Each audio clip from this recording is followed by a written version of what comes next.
नमस्कार।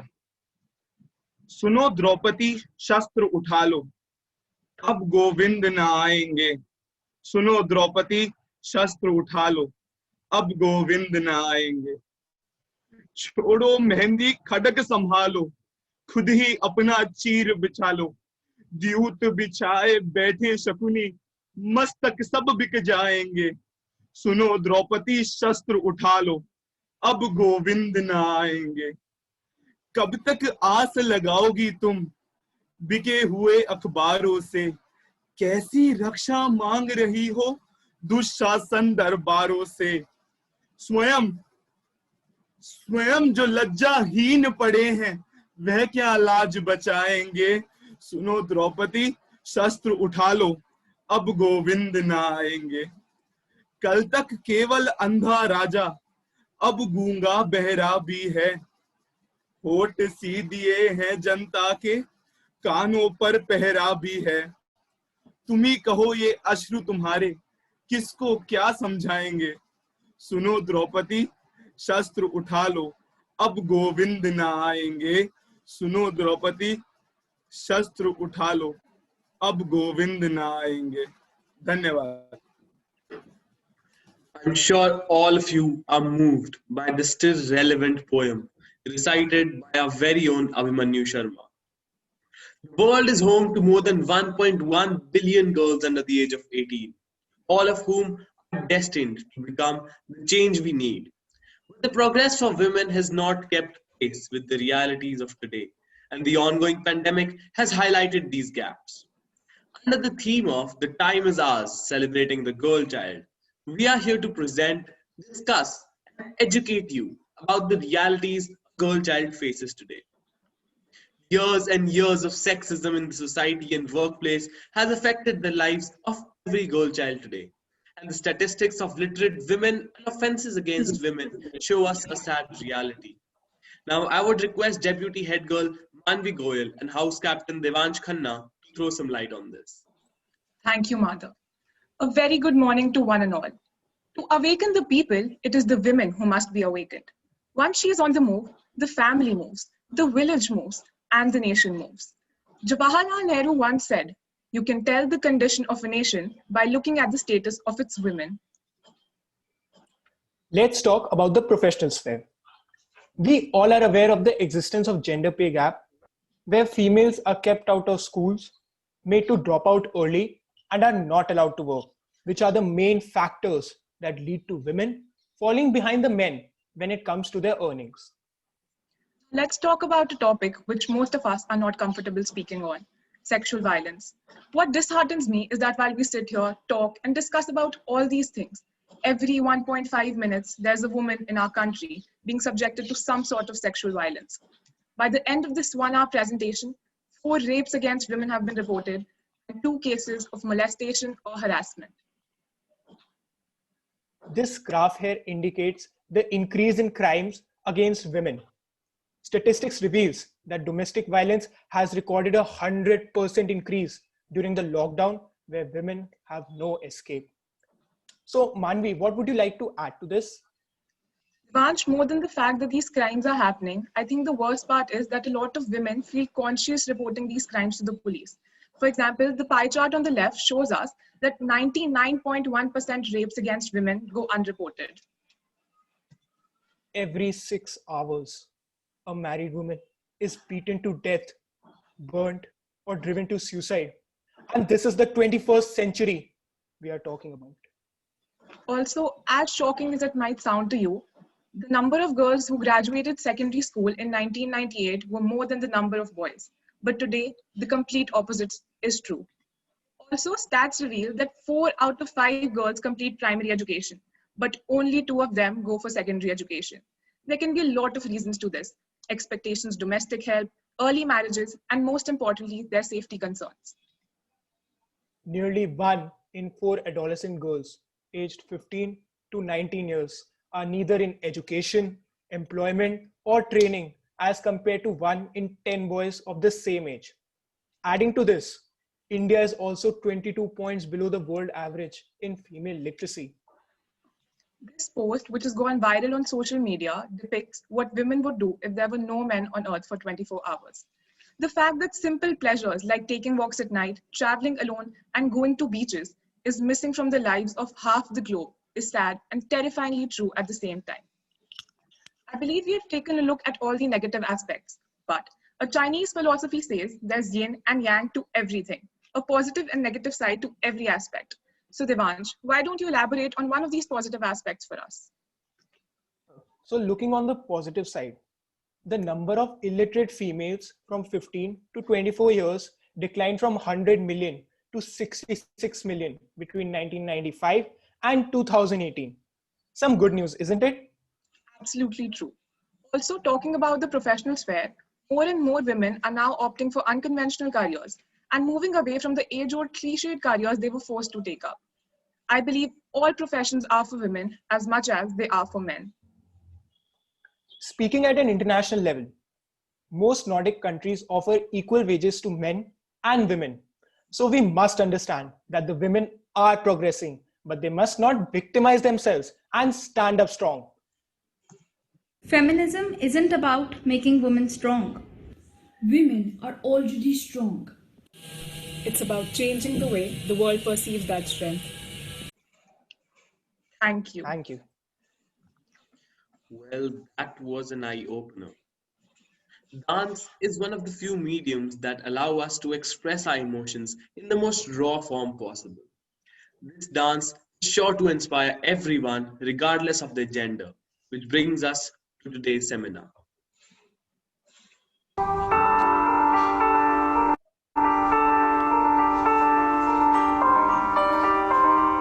तू खुद की खोज में निकल, तू किस लिए हताश है?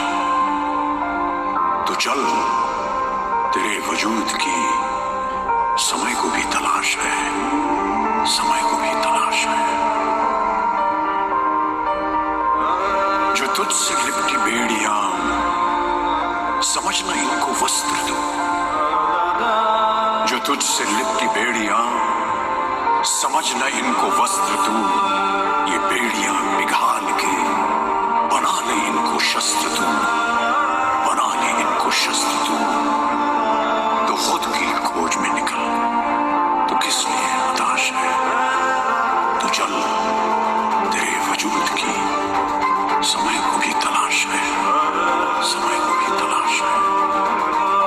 चरित्र जब पवित्र है, तो क्यों है ये दशा तेरी? चरित्र जब पवित्र है, तो क्यों है ये दशा तेरी? ये पापियों को हक नहीं कि लें परीक्षा तेरी, कि लें परीक्षा तेरी। तो खुद की खोज में निकल, तो किस लिए हताश है? तो चल, तेरे वजूद की समय को भी तलाश है। जला के भस्म कर उसे जो क्रूरता का जाल है, जला के भस्म कर उसे जो क्रूरता का जाल है। तू आरती की लौ नहीं, तू क्रोध की मशाल है, तू क्रोध की मशाल है। तो खुद की खोज में निकल, किस लिए हताश है? तो चल, तेरे वजूद की समय को भी तलाश है, समय को भी तलाश है। चुनर उड़ा के ध्वज बना, गगन भी कपकपाएगा। चुनर उड़ा के ध्वज बना, गगन भी कपकपाएगा। अगर तेरी चुनर गिरी, तो एक भूकंप आएगा, एक भूकंप आएगा। तो खुद की खोज में निकल, तो किस लिए हताश है? तो चल, तेरे वजूद की समय को भी तलाश है, समय को भी तलाश है।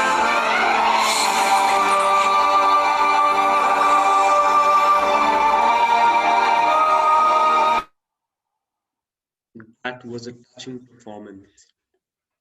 We are aware of the problems and the deep entrenched discrimination that exists in our society against women. But solutions are needed and progress needs to be made. So now, we have a panel of students discussing the topic World and Feminism. How long must women wait? moderated by Deputy Head Girl Lavanya Singh. Very good morning to one and all present here. The topic for today's panel discussion is world and feminism and how long must women wait. In present times, the world has given us a lot of instances of rising crimes against women, which we would like to discuss on this very occasion of the International Day of Girl Child. We all know and believe in the importance of our women, like our very own mother, who has not only brought us into existence, but has also been fulfilling all our dreams. Without her, life seems to be almost impossible. Have you ever wondered what would be the situation if there were no women in our lives? I would now like Kivalya to talk on this notion. You may shoot me with your words. You may cut me with your eyes. You may kill me with your hatefulness. But still, like air, I will rise. Maya Angelou. Why are women important in our lives? Well, I think it's because they're a source of inspiration. Remind us to be resistant and unapologetic. Women like Eleanor Roosevelt remind us that no one can make us feel inferior without our consent. In my opinion, her advocacy for the civil rights of African Americans, Asian Americans, and the expanded role of women in the workplace is the epitome for actively demanding every individual's deserved rights. Women are kind and compassionate, and this quality reminds me of Mother Teresa, who founded the Missionaries of Charity, which is active in 133 countries, caring for those in need and spreading the message of love throughout. Women voice opinions, and I feel they highlight much needed diverse outlooks. Trinetra Bummaraju and Priyanka Paul use their platforms to create awareness about the LGBTQ community and destigmatize topics such as menstruation and the prevalent slut shaming in society. Women go out and grab the world by the lapels with the will to transform. And to quote Rekha Jha, free women pull all sorts of structures apart. Thank you. Thank you, Kivalya, for making us realize the importance of women in our lives. With this in mind, it is evident that we do appreciate and respect our women. But I still wonder if such heinous acts against women have come up in the modern world, or was it just the same in past as well? I would now like to call Mayur to elaborate on same. Yes, Lavanya. There was a time when women had good status in society. Some people feel that the past had always been dark and that social evils were already embedded in society. I must say that this is totally false. The Vedic period in North India and the Sangam period in South India have been regarded as the golden ages in Indian history. The very basis of humanism and Hinduism is said to have taken its roots during this period. Women of this period had equal footing as that of men in social, political, and economic facets of life. Scholars of this period, like Gandhi and Lopamudra, have come up by these conditions and adorned history with their fierce debates and ideas. If we are talking about social evils, then practices like sati and dowry were non-existent at this point in time. These bad conditions that were present 4,000 years ago have vanished and are absent even today in many areas. You may ask why this happened. For me, it's certain that this happened because there was a decline in basic morality and moral values. Because the status of women went from being worth worshipped to a minor boy objectifying a minor girl as a bottle of Coca-Cola in the boys' locker room incidents of May 3rd, 2020. This says plenty about how the world has changed for the worse. If a utopian society was present thousands and thousands of years ago, then I ask, why isn't it possible now? That was very enlightening, Mayur. Such crimes are not just there. These are induced and influenced by a variety of factors. So I would now like to call Prachi to present us with her opinion about the conditions in which such inhuman treatment prospers and the various factors that have accelerated discrimination against the girl child. Thank you, Lavanya. Elaborating on this topic, women have made their name in every potential field in today's world. Women are better off today, but still pretty far from being equal with men. This discrimination against women and girls is pervasive and a long-running phenomenon that characterizes society at every level, especially in the working sector of the countries. Although women are working, but still worse paid and treated than men. Rural women find it difficult to acquire loans from banks and is seen as a financial burden. But for this, Chetna Sinha, an Indian social activist, opened the Mandeshi Bank in Pune that provides women with affordable and easy access to credit. Another form of this discrimination arises from patriarchy. Women are generally not allowed to inherit parental property. However, Rukmani Rao from Hyderabad came forward and helped various women to tackle issues regarding to land rights. The central ideology of numerous households that forces women for just child rearing, upbringing, and homemaking has resulted in numerous kinds of assaults and violence. But freedom in any case is possible only by constantly struggling for it. And this is proven by the bold Sandhya Menon, who started the Me Too movement that helped n number of women to raise the issue of injustice they encountered in everyday lives. At last, I want to conclude by saying that we are living in a society where a drug abuser is proven guilty in just 8 days, but punishing rapists who commit such heinous crimes takes 8 years. Now that we have talked about the crimes that occur on a bigger scale, we often ignore the entrant sexism that women face on daily basis. I would now like to call Ishani to explain the daily struggles in the patriarchal society of 21st century. Thank you, Lavanya. To call women the weaker sex is a libel. It is man's injustice to women. If by strength is meant moral power, then woman is immeasurably man's superior. Patriarchy can be defined as a social system in which the status of women is defined primarily as wards of their husbands, fathers, and brothers, where wardship has both economic and political dimensions. Even if our mythology and our great politicians consider women important, reality is not that. For example, in Mahabharata, Draupadi was humiliated because her own husband gambled her away.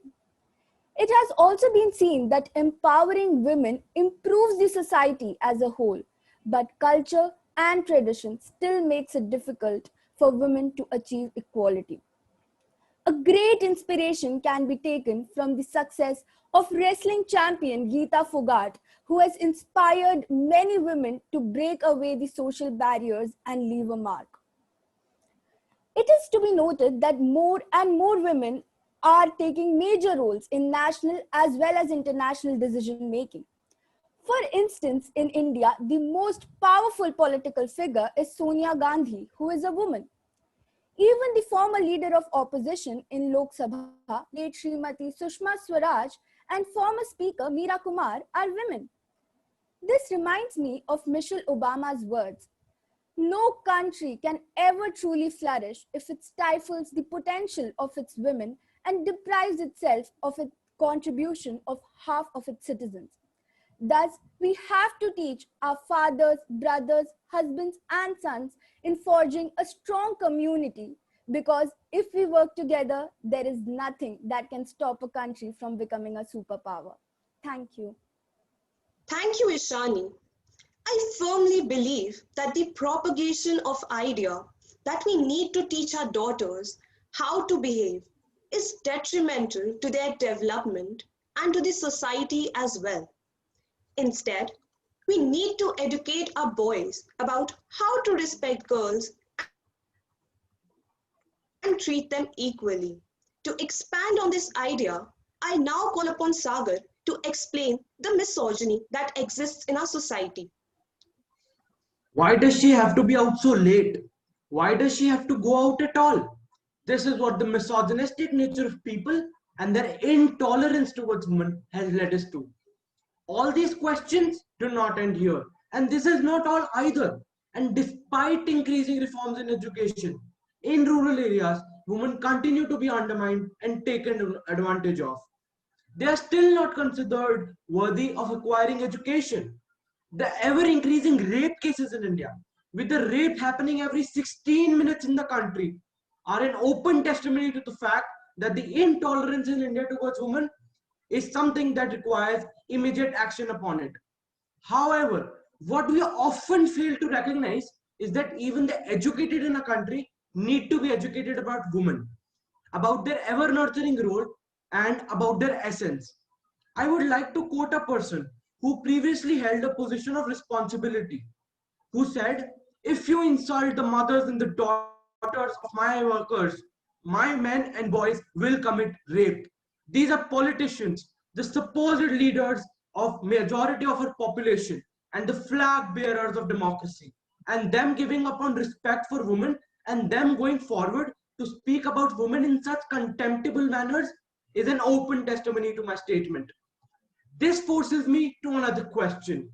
Is the education in our country only limited to conceptual learnings?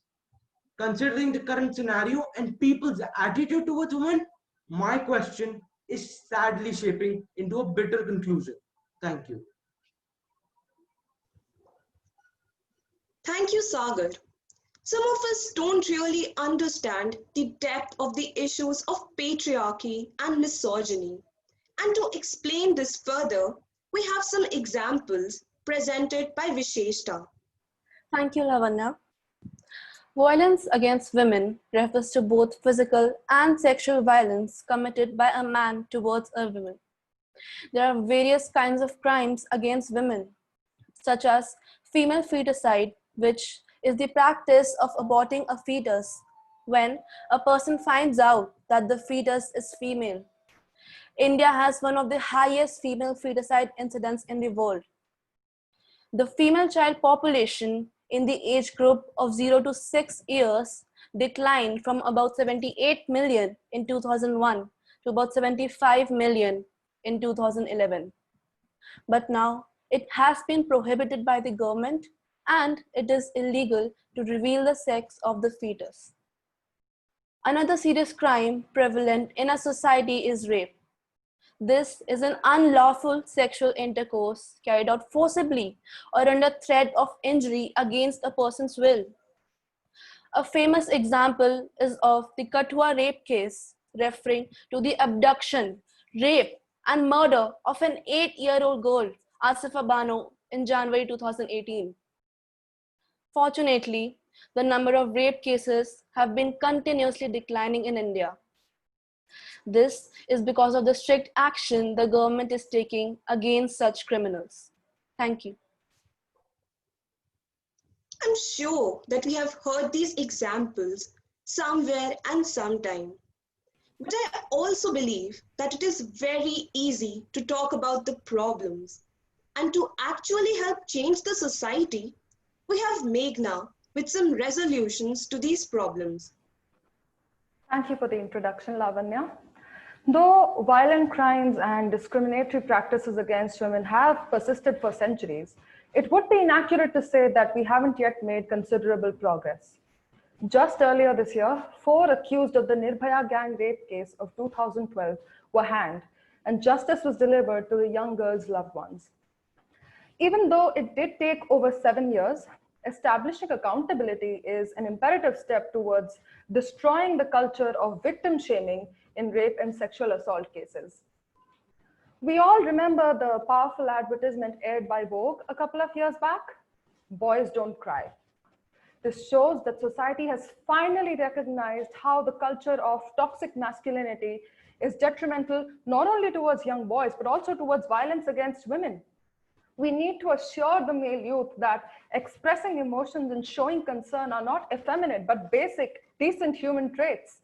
Educating the male youth about gender equality and mutual trust will engage them in becoming agents of change. We need to instill confidence and courage in young girls to make them believe, or better yet realize, just how powerful and capable they can be. They can be pioneers like Savitribai Phule, the first ever woman teacher of India who established the first women's school in India, or Kiran Bedi, the first woman police officer of India.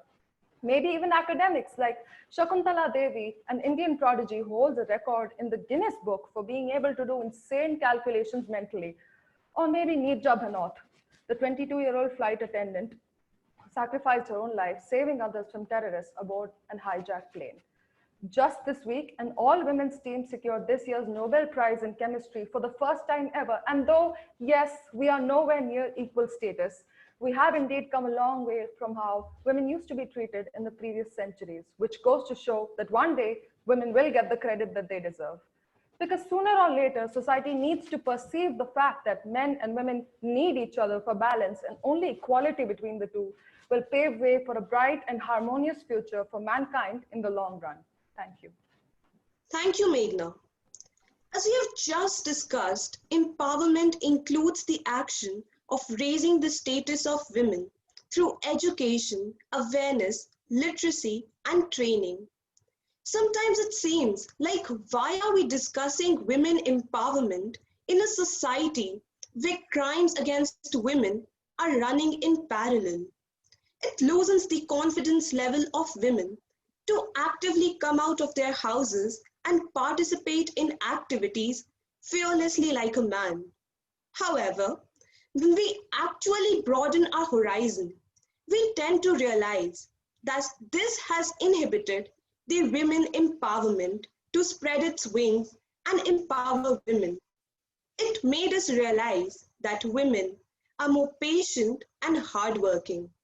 They are the ones who lead to the development of any nation. Last but not the least, I would now conclude this panel discussion with the powerful words spoken by G.D. Anderson. Feminism isn't about making women strong. They are already strong. It's about the way the world perceives that strength. Thank you.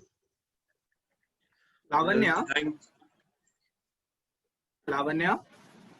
there is one question out here. What are the suggestions for proper parenting? If any of your panel members wants to answer this question.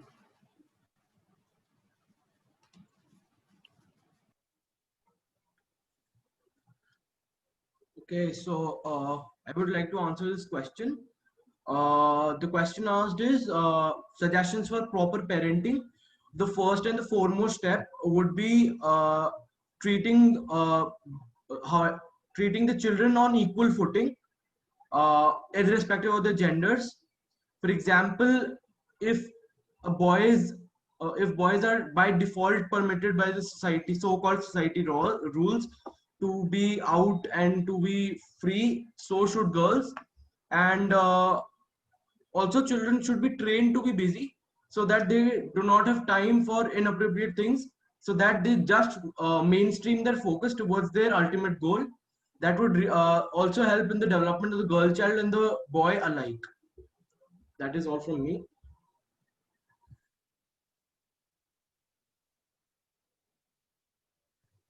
Thank you, Thank you, Sagar. Thank you to all the panelists and Lavanya for such an informative session. So now we've known all the ins and outs of the matter. Now we have a few students from our school with a series of questions and answers, many of which will show us the daily dilemmas of a girl. The first question that we asked the students was, what would you like to be born as again, a man or a woman? I would like to be reborn as a boy because I don't want people to consider me weak and fragile just because I'm a girl. I also want to feel safe when I walk alone, even at night. I want the freedom to wear anything I want without being judged. Hi, if I had the chance to be born again, I would like to be born again as a man. So living in 2020 has made me realize that men do have a lot of privileges. They have complete freedom, no limitations and no foundations. And well, come on, let's be real, not you as women pretend to talk to your dad on call while traveling alone in a bus or rickshaw or a cab. We all do. We feel unsafe. I as a man would like to change the way men are portrayed in the society. Why is it that they are portrayed as strong characters and we as weak since ages? I would try to protect all my female companions from men who are proud of their toxic masculinity and try putting a stop to the rape culture. Well, this speaks volumes about the society's outlook today.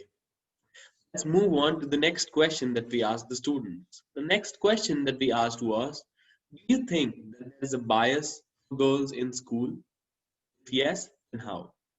Bias for girls in school because of the preconceived notion around girls that they are more responsible and diligent, and therefore the teachers feel that the work given to them will be done in an earnest and sincere manner. Moreover, the stereotype that follows the boys that they're more into fun and frivolous adventures somewhere works against them, and hence the reluctance in delegating work to them on school front. Well, I feel that the school faculty or my batchmates have never been biased. I've received enough opportunities to participate in events or to represent the school as compared to my male batchmates and classmates. Also, there's this one thing I've heard a lot of girls say from different schools that they don't get to play rough games in their schools, like rough games like football, because the coach says that they'll get hurt. But being in Birla Vidya Niketan, I've never faced such a situation. We've been allowed to play any game we wish to. So I'll stand by my opinion and say that the school has never been biased. Thank you. Talking about schools, I don't think girls face any kind of bias. Rather, they are the favorites and experience favoritism. I feel that boys are being treated with partiality due to the stereotype that schoolwork is something girls naturally do the best. Boys should also be given equal opportunities as girls, and any kind of selection should be done on the basis of merit rather than gender. In conclusion, I am not taking anyone's side, but just want to state this fact that any kind of partiality is wrong. Maybe it be with the girls or with the boys. Now, this was a question that was bound to have contradiction and mixed views. Moving on, let's move on to the third question. Do you think your sibling receives special treatment at home due to his or her gender? If yes, then how? No, I don't think my brother receives any sort of special treatment because of his gender. We both are treated as equal individuals at home and otherwise, and whatever responsibilities that we have, we equally contribute in them. No, my brother doesn't receive any special treatment at home due to his gender.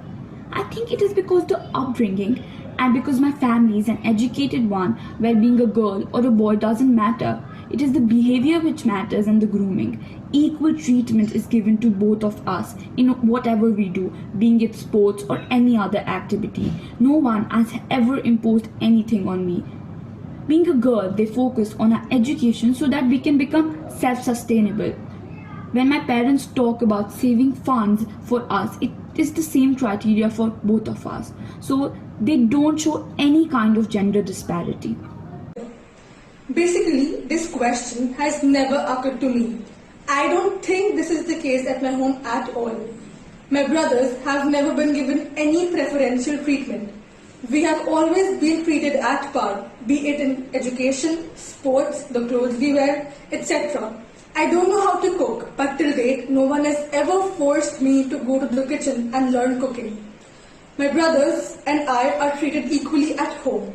So I don't think that there is any gender inequality at our home, and also no restrictions have been imposed on me. My family treats me and my brother equally. My parents believe that every person has their own individuality regardless of their gender. Since my childhood, there has always been an environment of gender equality in my house. My family has always encouraged me to do things that I felt as a girl I could not do. In fact, my grandmother is always the one to say, if your brother can do it, why not you? So, I don't feel that my family gives my brother some special treatment.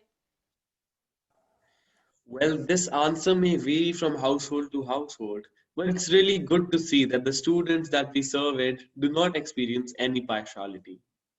Let's move on to the fourth question. What is it like being a girl or a boy in India? To be a girl in today's society. Well, being a girl is a privilege and it is a thing of pride. However, in a society like ours in India, it is a thing of fear. Being scared every time you go out, not being able to wear what you want to wear, not being able to do what you want to do, not being able to move freely around at night is all what revolves with being a girl. However, just because we are in a burning room doesn't mean that the world is on fire. And there is also hope for things to change. So maybe in the future, for our daughters, the world will be a better place and it will be better to be born as a girl than a boy. Boy in India is like a privilege. Though it is said that girls and boys are equal, they're just left as mere words in our society. Even today, boys have way more freedom, ranging from greater opportunities in life to doing what they wish. A girl is restricted for her safety, whereas boys are free to do whatsoever they want. Following your dreams is easier for a boy in India because it is like having an unfair advantage for no reason at all. Being a girl in this society, I think, means to be scared every time a stranger passes by, to feel frightened whenever we're alone on the streets, for our parents to feel scared whenever we're out and them hoping that we are safe, for us to be aware of everything that's happening in our surroundings and being prepared in case someone attacks, and for us to feel a shiver every time we see yet another one of those inhuman rape cases. And I think that it's high time we change all that, because we do not deserve to feel that way. The people who make us feel that way do. Well, these answers are a testimony that girls and boys both live different lives in our country. Let's move on to the last question. Do you think there are double standards in women advocating for gender equality? And if you have heard women say, item songs sexualize female body parts. Kafi, right? Now raise your hand if you have heard the same set of women say, rom-coms define real-life approach of men towards their love interest. Sare haath kahan gaye? I'm not here advocating for item songs. However, I'm simply stating a fact that the women who complain about a 2 to 3 minute video are the same women who enjoy and celebrate rom-coms, which consists of a male lead giving up his career and following the female lead throughout the movie just to woo her. I understand there exists gender inequality. However, just like the sides of a coin, there also exists double standards amongst women. Some people might say that having reservations and reserved seats in the parliament and also advocating for equality is taking double standards. However, it is important to understand that it is the only way that women can be represented equally in a patriarchal society like ours. Men do have issues which are equally important, but it is important to understand that most of women's issues stem from the fear of men, fear of going out, fear of wearing certain clothes at the risk of getting assault, etc. So let's not talk about double standards in gender equality, because there isn't any equality. And these standards, even if they exist, have brought about probably no or little change in the society. Gender equality is a big issue, and even in metropolitan and developed societies, people are still fighting gender inequality. Some people, in bringing about major changes in mentality, tend to become excessive, and after a limit, their excessiveness becomes wrong. So yes, there are some women who do have double standards, and this can happen in two ways. In the quest for gender equality, they forget the meaning of feminism and start promoting female preference. Or some don't even know the meaning of feminism to start with. Second, when they use gender for individual benefits. There is a very thin line between equity and double standards. And I believe that having double standards is wrong, but equity is a necessity. This question was a widely debated one and was bound to have varied answers. We just saw students of Birla Vidya Niketan answer some of the most overlooked and unanswered questions. Their facts exposed harsh reality.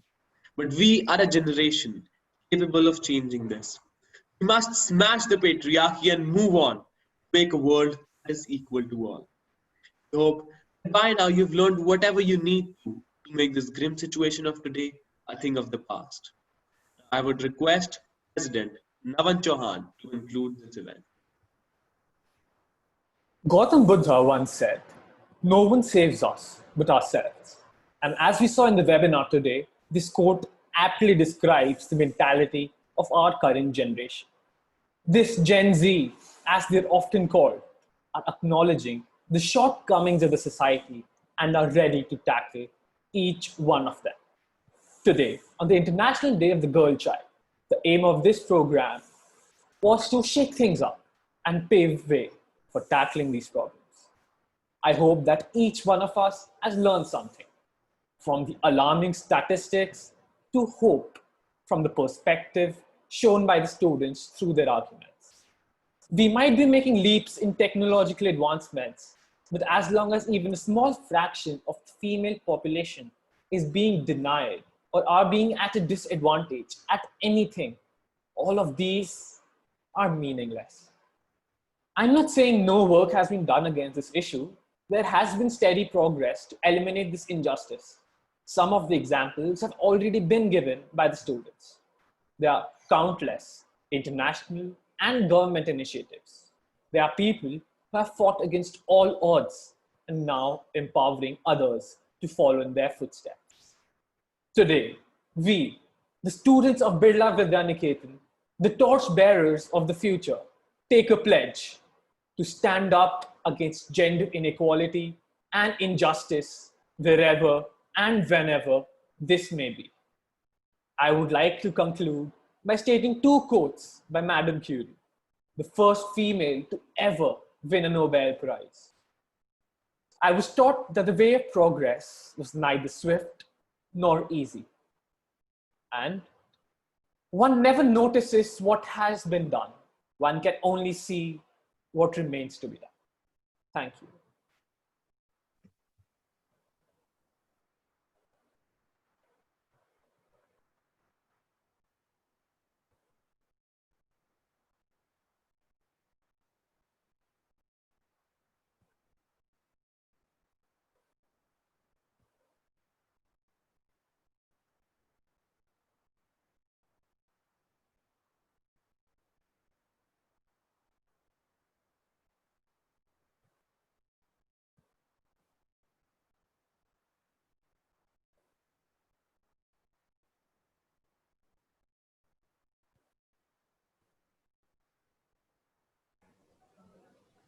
Well, good morning. I think there's some kind of technical glitch. So children, boys and girls, I must applaud you for your effort and the kind of thought process you all have put in. And I'm sure the nation and the world is in good hands with the kind of mindset you all have and the kind of attitudes that you all don't differentiate between the boys and the girls. You treat them equally and respectfully. That is very important. And there's nothing new that the issues like discrimination against women and any kind of suppressed society is happening in the world. But I'm sure we were a weaker lot, and you are, the present generation is a stronger lot actually to kind of kill these issues. And more than a girl and a boy or upper caste or lower caste or whatever issues we are facing these days, you will have a society which will be same for all. All humans are same for everybody. Thank you so much. Well done, children. Keep it up.